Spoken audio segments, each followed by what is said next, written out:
Hey everyone, welcome to Chat B2B, the podcast that gives you a front row seat to AI and B2B marketing.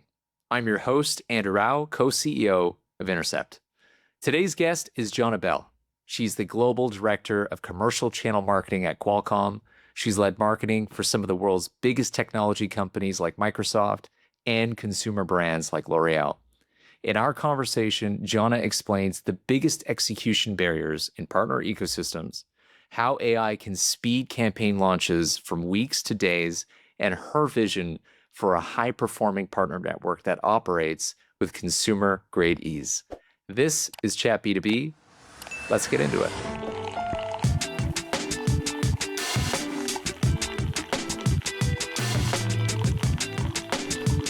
So, Jonna, you've worked for two of the world's largest technology companies, Microsoft, Qualcomm, where you've led global partner marketing. You do that today at Qualcomm. You lead commercial channel marketing.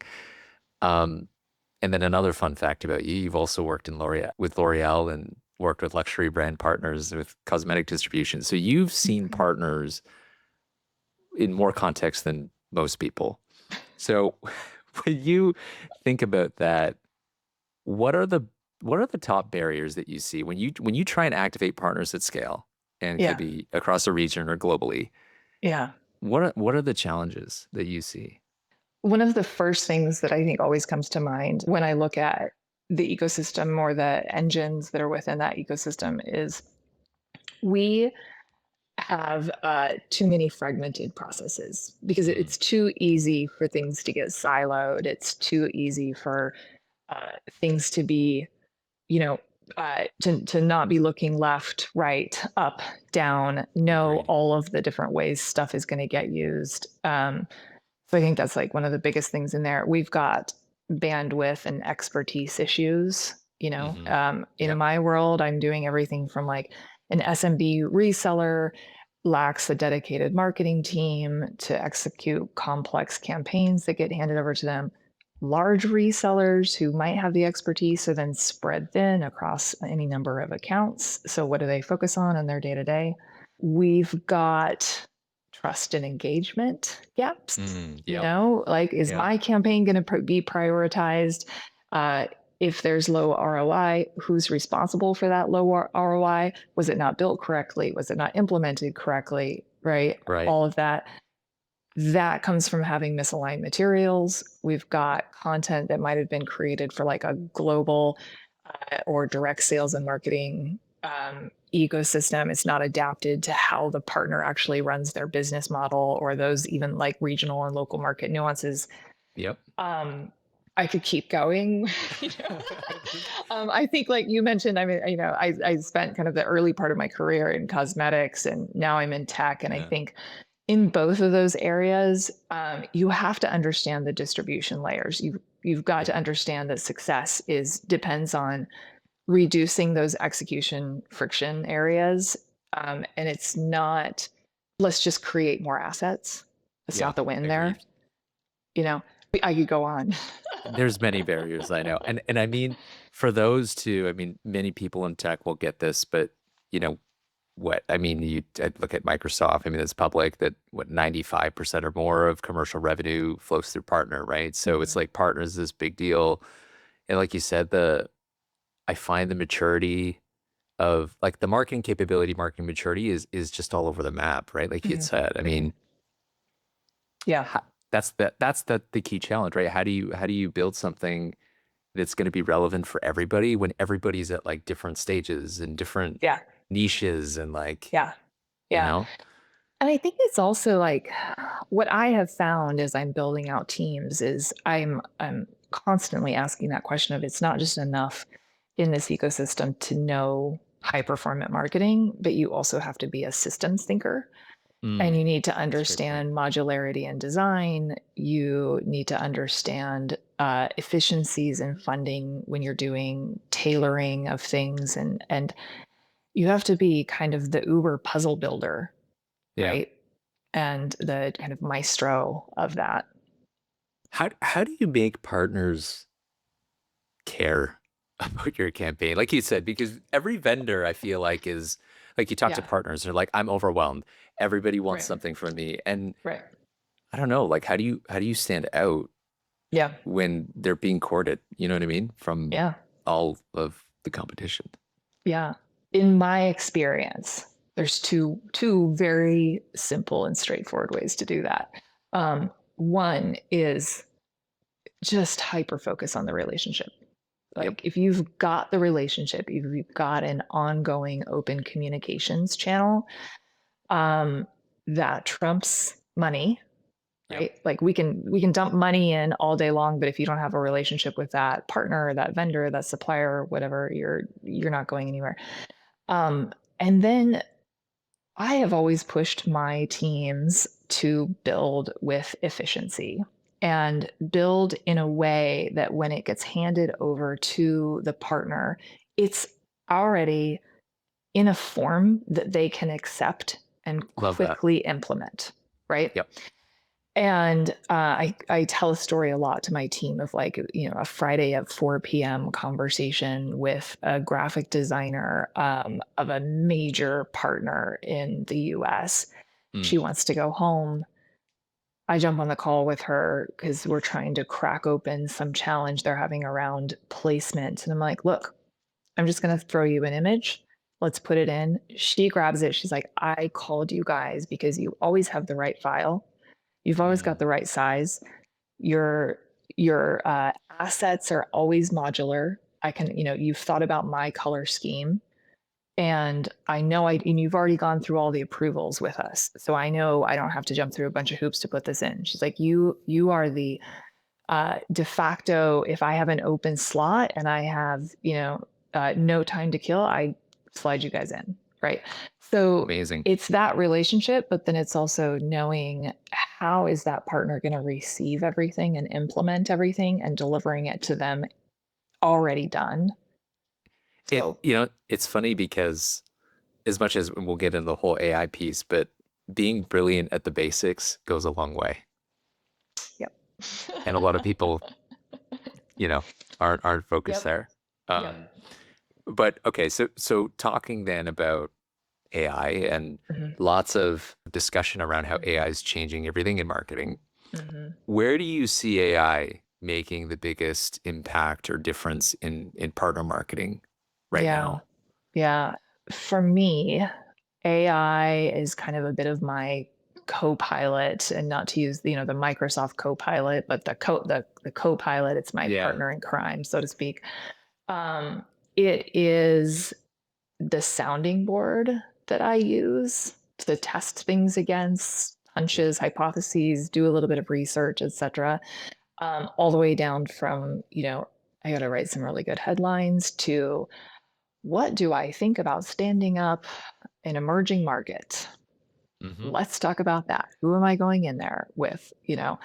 Um, so content adaptation, we've got lots of conversations right now about auto tailoring assets to partner brand voice, verticals, regions, stuff like that.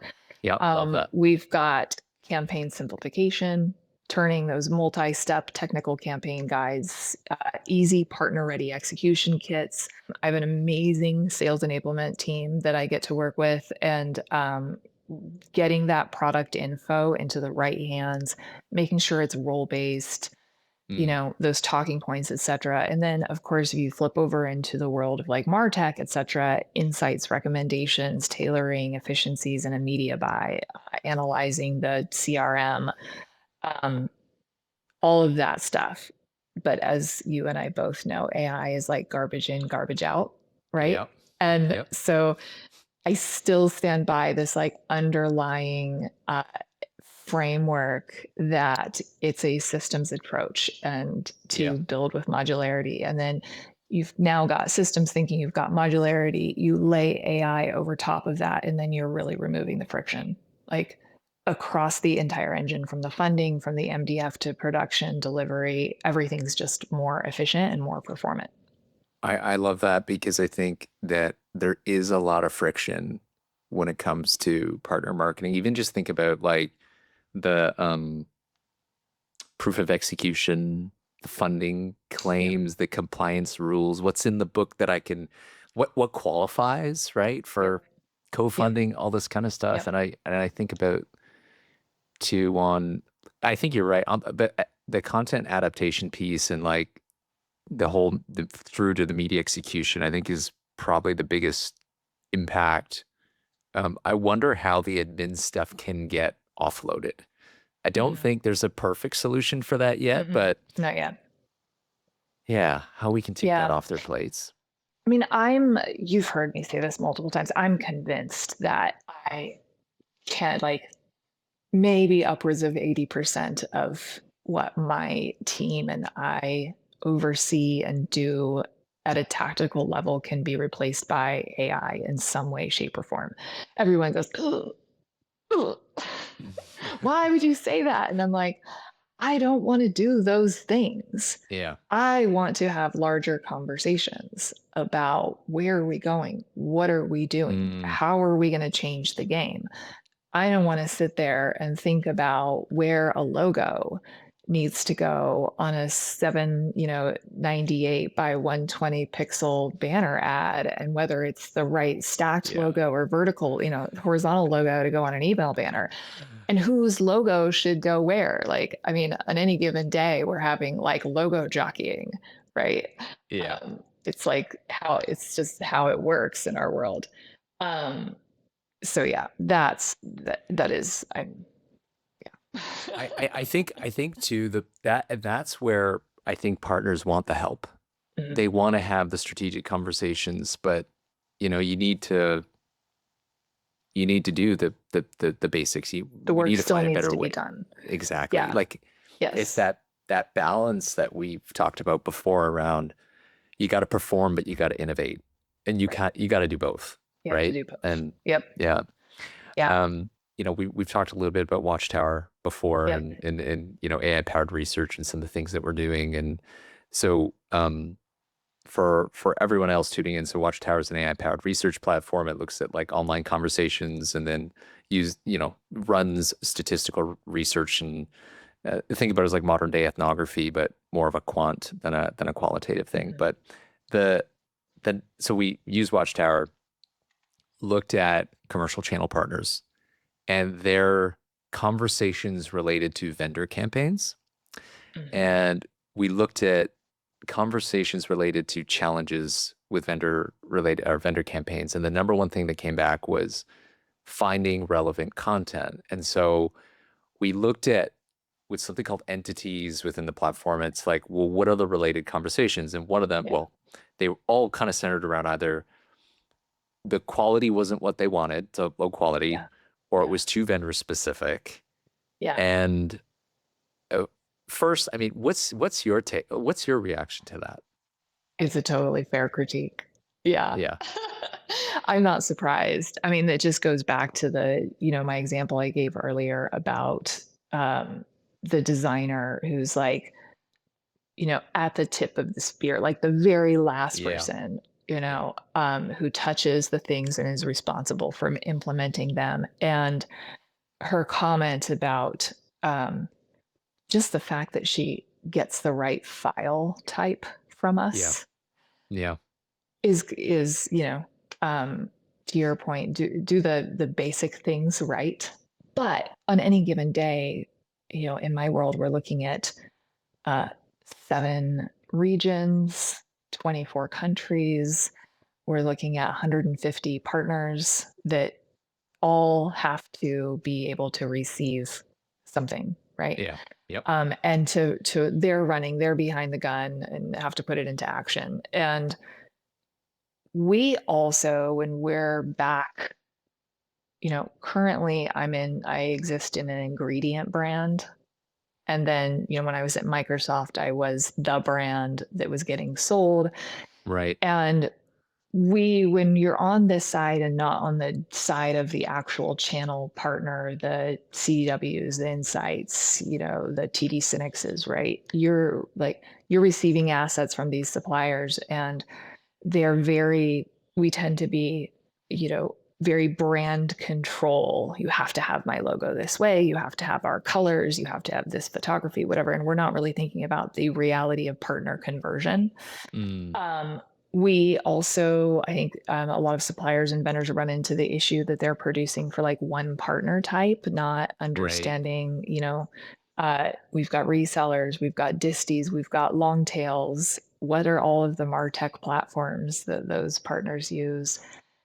I think the solution here is that we need to, and I say we as the vendor brand, the supplier brand, really need to start co-creating with our top partners. We need to validate the messaging I love that. against those customer pain points because they are in the room talking to the customer, right? And we also, I see a lot of product marketing teams over indexing on product features Mm, and not the benefit to the customer because they're so far back. And I think that's where AI can like bridge gaps, mm, localizing tone, messaging, imagery, rewrite, helping, a partner rewrite supplier and vendor heavy copy where we've gone way too far into the features and bringing it to be more value focused. Suggesting vertical variants, yeah. out of like the umbrella, MPF documents and messaging and things like that. We should be running content relevant tests before we send it over. We can use AI to do that, to simulate Great customer idea. personas, Yep. evaluate, resonance with them. Um, this you and I talk about this quite a bit on how do I know that that ad is going to Mm, do well? Well, in the traditional days of marketing, we would run focus groups for a month or so, go back to the agency, do some more yeah. tweaking, run another focus group on it, right? That's right. Yeah. Um, I look at AI and I go, let's move it. We're starting to use AI to build. We're sucking in all the brands that we work with, and we're letting AI comb all of the public facing content of our all of our partner brands and our um, channel brands, and bring in examples and what it thinks relevant ads messaging, what would resonate with a customer who's going to buy from this partner with this device, with this silicone, all that Yeah. stuff, All the um, variables. all the variables, right? And we have to do this because at the end of the day, like our job as marketers is to capture demand. Our job is to nurture that customer, and everything that we do, if we can do that well, then we can help the sales team close deals faster and close them with greater revenue. And so the more effective we can get all the way up the customer journey and producing targeted components that resonate with the customer, the better we're going to be with our customer journey and our marketing. When you were saying that collecting all the sort of the data, the public facing assets of all the partners, I was just thinking about how long that would take for a human Right. to do and to Yes. what degree of accuracy too, because at some point you're like, that's enough. I'm not gonna, I've got You start enough. getting lazy on the 10th Yeah. one. It's like, the first one's a little better than the 10th one, right? So Right, right. I that's to me, I love that because that's a new capability, frankly, that we really wouldn't do otherwise because it's just too laborious. Mhm. Um, and then also probably giving the AI would probably have a more objective viewpoint too on I what was gonna say that. works. Because I think everybody has it's got to be an ebook or it's got to be an Mhm, interactive asset or it's got to be, everyone has their mhm. bias, Yeah, you yeah, know? and I think also we don't, I watch my team sit down and go through and audit, and it is, you know, it's based on their understanding of what a customer journey is. Yeah. It's based on the channel partners platform and what they view as their ecosystem and how they market, which, and you have to have a lot of patience and resilience if you're going to be that team that sits down and takes a couple of months to do that. And then it's out of date. Ex oh, exactly. Yeah. And then you're just, okay, cool, great. We're just going to start over. So, yeah. So like my ideal scenario is like with Watchtower. I would love that. just running constantly every week, every 2 weeks, can it do an evaluation of, is the partner meeting all of the baseline MDF requirements? Yeah. That's one Yeah. of the things, like, while it's doing that combing, what is our competitor doing Yeah. on that meets the baseline requirements? Is Yeah. that is our target audience, are those the right baseline requirements? Does the target audience Mm. respond to that? Yeah. You know?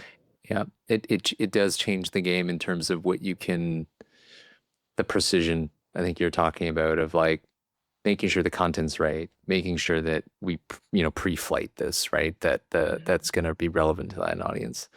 I'm gonna throw another stat at you, non-Watchtower stat with, Foundry does a lot of research, and one of the stats that popped out to us was 71% of partner marketers say planning and executing programs within the funding timelines is a challenge. And the reality is, the sales cycle is often longer than the funding window and the quarterly budgets that drop. Yep. And Yep. I hear this from partners all the time, which is they're asking me to execute this campaign within this amount of time and close deals. Mhm. I can't do that Mhm. realistically. So, Mhm. what's your thought on that? And then, does AI play a role in helping to solve that? Because this is a Mhm. challenge that I hear a lot when talking to channel partners. Absolutely. Oh, this is like any B2B sales cycle. When you, especially in the like world I live in, where a sales cycle can go anywhere from 8 weeks to 6 months, Yeah. right? And we all know in corporate America, in that environment, you're like lucky to have the same dollars today, 6 months from now, that they haven't been pretzeled 8 ways from Sunday. Yeah. And I think it is, we partners get rushed to execute to meet Yeah. those funding cycles. Agencies get rushed to meet those funding cycles, right? Yep. Um, Instead of aligning to the demand curves that Hmm. we might be seeing, instead of letting things marinate. It's funny, when I was at Microsoft, I took a lot of heat for building a 5-year plan. Mm. And everybody was like, what is that? I was like, it is a thing. You can do it. You can do it, because the business will always be here. Yeah. And so you have to just put your stake in the ground in a few places that allow you to build onto. But I think also, like, going back to that whole efficiencies thing, like, we can use AI to, automate the campaign build. Think Mm. about how much faster we would move if we were able to do that. You can launch in days, not weeks, right? Yep. Yep. Agreed. um, we spend a lot of time kind of doing, let's do a pilot test on this. And if that pilot works, then, well, we spent the money on the pilot and now there's no more money. Right. Um, Tip it, get to production then. Yeah. Whoops. If we can predict the most impactful launch windows based Hmm. on partner pipeline data, Mm. right? Hmm. That's one of my biggest pushes right now. Is I want to really have an in-depth understanding of the health of a pipeline that a channel partner potentially has. It is simply because I want to make better decisions. I Mm. want to make Yeah. the right decision for them. I want to be able to lean in with an AI and evaluation on that and really get granular on that. Um, what about streamlining our MDF, proof of Mm. execution reporting, Hmm. right? Can Yeah. we, I mean, that I think about the weeks and weeks and weeks that an MDF process takes. Let's gather all of the screenshots of all of Yeah. it. Let's then fill out all the form fields that it takes through. Let's run it through 2 to 3 separate teams at separate companies, who are going to then look at it and go, is my logo on there? Is my logo the right size? Yep. Did it meet the benchmark metrics that I had set and required on that? Blah, blah, blah. Do we have all the tear sheets? Do we, like, Hmm. Yeah. um, so I think that's, AI can really just help us switch to outcome based MDF and tying funding to results and not rigid timelines. Yeah. I like And that. You know me again long enough, Andrew, that I will always go back to that. Like, is it a symphony strategy? Yeah. Has it been built with a systems approach? You know, if you're doing that, you should be able to align timing. You should be able to align the campaigns. You should be able to figure out the resources and then understand, use AI and lean into AI to get, all right, when do we pull the lever and turn it on? When's the best high performant time? Let's go. Data driven, really. I mean, the Mhm. the the partner pipeline piece is interesting. I find that partners always get a bit standoffish or wary of like, oh, I don't want to share this pipeline or that. But Yeah. it comes down to trust, to your point. If you've got the Mhm. right relationship with the partners and you've got that trust, you know that we're trying to, we're going to be successful together, right? If you're going to sell Mhm. more, we're all going to be more successful. So I Yeah. think that's a Yeah. key piece of it. And I love your thoughts on the 5-year plan. And I know people are like, well, but you got to be reactive and all that. And I think you can kind of do both Yeah, you because can.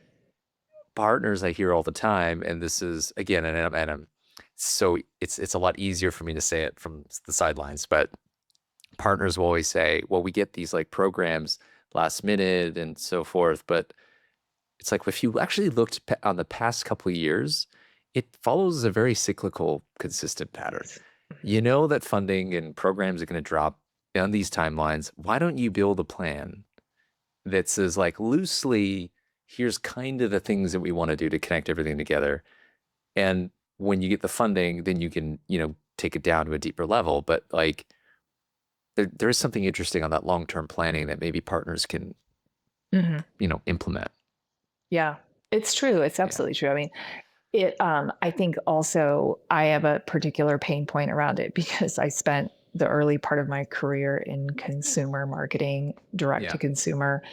Yeah. And I remember viscerally being in a meeting. I think it was like maybe the first few months in my career, as a little mini Jonna going to work and sitting in one of my first meetings presenting a holiday campaign to the CEO. And the CEO goes, Christmas comes the same time every year.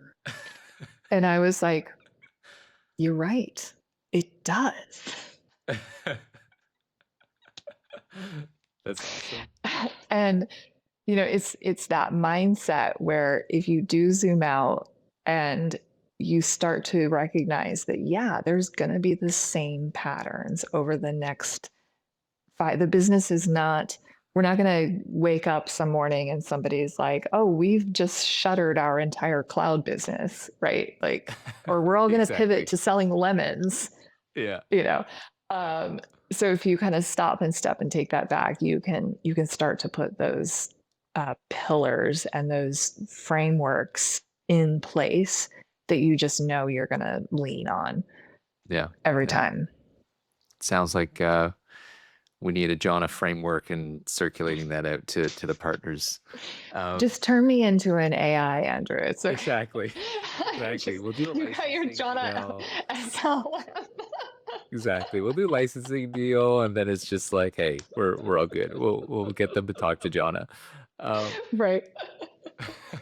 we Isn't there some popular coach or something who, or maybe am I just thinking about the movies? Wasn't there a popular coach who just, turned into an AI uh, agent. yeah, who recorded every single one of their sessions over the course of several years and then eventually has now built like four of himself or 10 of himself or something, and you would just pay a fee, which version you That's get. that's incredible. I'm gonna look that up. I It feel might be a like movie. there's definitely, I mean, especially like public figures, there's enough content out there that you could actually do that. I mean, Yeah. you would need their permission, of course, but Yeah. I think it's actually very possible. So Yeah. we should think about that. We should think This about is that. this is my mission to turn myself into an AI. After I am convinced. That's funny. So we talked before, you mentioned around like personalization, the use cases for Mhm. AI and how you can scale Mhm. personalization. You talked about by persona and by industry. Mhm. And so I just wanted to come back to that one. And if there are any other ways that you see AI really helping with personalization, and I'll Mhm.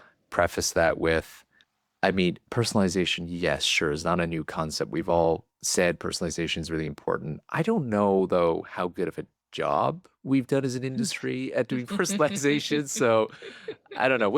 Any other thoughts on personalization and how AI can enable that? Yeah, I mean, we like what you're talking is personalization to the audience, which is Yes. we Yeah. do in MarTech anyway. Why can't we personalize it for a partner, Yeah. right? Love that. Yeah. It's true. Like it's the same thing. I mean, we build bombs and campaign kits that are full funnel in B2B marketing. I think especially there are tons of areas where personalization can come in. Ebooks that have prompting built into them, Hmm. right? Where you can leave in the flow of the copy, you can leave areas where the partner can just weave in their value proposition, their services that they have. 100%. Yep. Imagery can be placed over that, logos. There are several platforms that are starting to pop up that allow imagery to be adapted. You put like a little code in the spot where Hmm. that's where the logo goes, etc. Um, so the key here is, and what you're really getting down to is trust, right? Yep. It's partner trust that the vendor or supplier is considering them in the building of the campaign. They're not myopically building it for their own use, that it Mm. feels like the partner's own marketing, not a hand me down, that they're not going to see it exactly the same way. A customer is going to like run across, oh, is that an Insight ad or is that a CDW ad? Right. Like it Right. looks like the same thing. Right.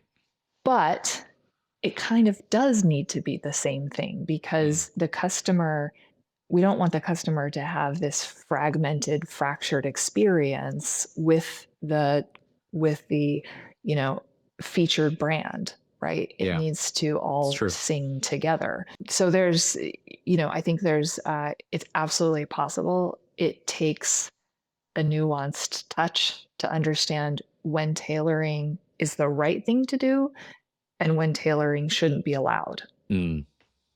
you It's, know? it's a good point because it's got to be consistent as a brand, but Mhm. you Mhm. got to be able to add your own touch to it too as a partner. Mhm. Um, no, love that. Is there an AI experiment that, whether it's a wacky idea or something super practical, tactical, that Besides turning me into an AI. oh wow, that exactly. We've got one already. We got one. We've got one wacky experiment already. But are there any other thoughts you have on like what ifs, around what would you love to see rolled out Yeah. to partners? Like what comes to mind? Yeah. To your first question, what partners struggle with and what some of the barriers are. Yeah. Um, we can easily fall into the fragmentation, this mode of like producing way too many assets and things. The naming of files, right? Hmm. That's one that just irks me every day throughout my entire career. Um, and so I would love if could somebody just build like an AI concierge, Mm. right? Okay. Like a partner AI concierge. It's like a chat-based assistant and it knows the partner's business. It knows all the verticals, all the target accounts. It can recommend campaigns from the vendor supplier library. Um, it can, comb the Microsoft partner portal, go through, Yeah, or yeah. Google or Amazon or whoever, and then do the adaptation instantly to fit the partner's Mm. brand, tweak here. Here's some customer content that's needed based on your pipeline health and what your pipeline needs. Um, and then here's the kicker, it would generate that MDF paperwork just automatically, like ran the Oh, ad for you. Here's some MDF paperwork. Here's the POE, all of that stuff, right? It could integrate with sales and become part of a pre-sales desk motion, that right? would be really cool. It's like tracking that customer, maybe on an ABM account or something else, has been fed this content in the channels that customer prefers. Those signals have now been populated, and that customer is pulled into a pre-sales desk conversation where, the AI chat's like, would you like a phone call? Would you like to speak with one of our sales teams? Looks like you're interested. Yeah. I Yeah. I I love that idea on the basically like an AI agent that can, crawl all the partner networks, be able to, Mhm. that in itself actually is so much work to know what campaigns are even active during this quarter, Yep. like Yeah. all of that stuff. Yeah. I think that'd be awesome. And Yeah. then we add the Jonna Bell agent Right. on the side, It's fine. right? You It's could fine. be like the floating head, Yeah. and then when they Yeah. need advice, then you can just give them the advice Yeah. and the frameworks. I'm here. I'm here for There, you. there you go. You can rest easy. Don't lose any sleep at night. We've got you. Yeah, I Yeah, think it's like giving every partner their AI co-pilot, right? One yeah. that just like understands the state of the business and then looks at the suppliers, vendors, looks at the customer needs, looks at the sales team and goes, okay, here's the symphony strategy. And we're going to deliver high performing pieces at I every love that. point through there. I think you actually bring a point that I was talking about earlier this week around, I think people don't want AI. I think they want AI powered automations Hmm. and Yeah. things that work. And there's that whole like integration piece, I think is like what is the big unlock because Mhm. otherwise you're still going to different platforms. There's still that manual work, but um, hmm, that whole Yeah. systems engineering, I think, Yeah. is going to be a hot space.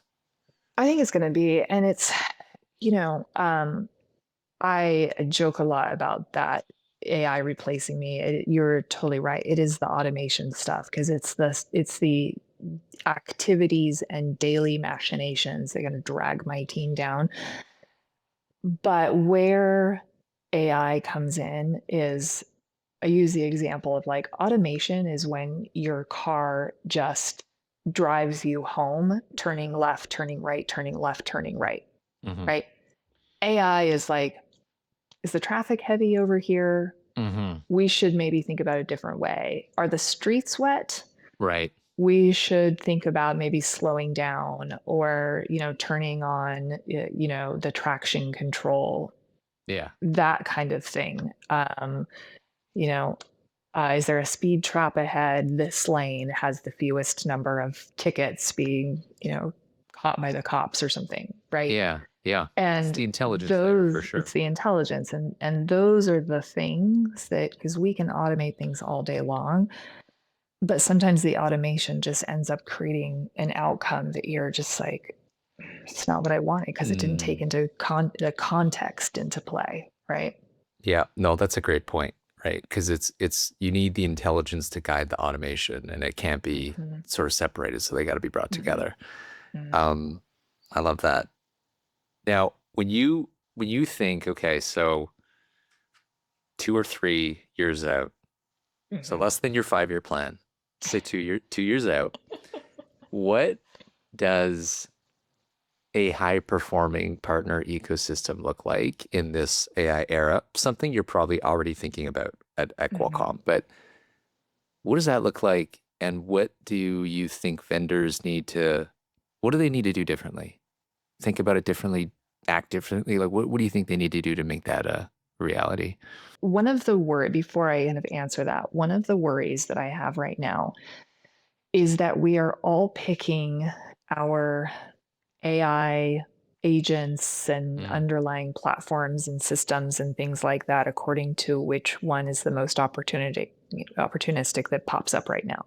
right. And I fear that in 3 years we're all going to sit down and we're going to be like, my AI doesn't integrate with your AI. And we're so already embedded in this AI and it knows our data. Why can't you switch to our AI? Right. Yeah. We're just going to be in a world of hurt. And I think that might be both one of the things that like makes me just kind of step back a little bit when it comes to just, let's just bring on board an AI, right?